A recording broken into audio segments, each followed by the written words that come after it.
this video, I'll show you how to fix the error code 277 on Roblox. 1. Change DNS servers. Press the Windows key and type Control Panel, then open it.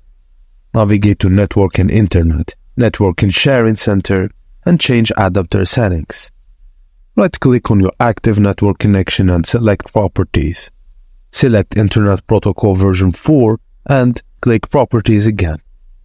Change the DNS server settings to the following: preferred DNS 8888 and alternate DNS it's 8844.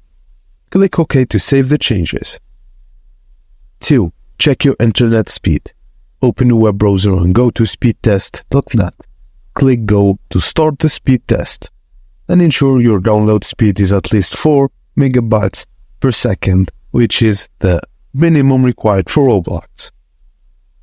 3. Reinstall Roblox. Just press the Windows key and type Add or Remove Programs.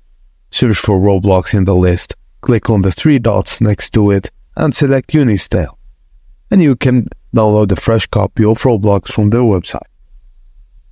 And lastly, it could be a server problem from Roblox servers, so just be patient for it to be fully processed. Or you can go to status.roblox.com to check the server status of Roblox. Thank you guys for watching, and please don't forget to like and subscribe for more.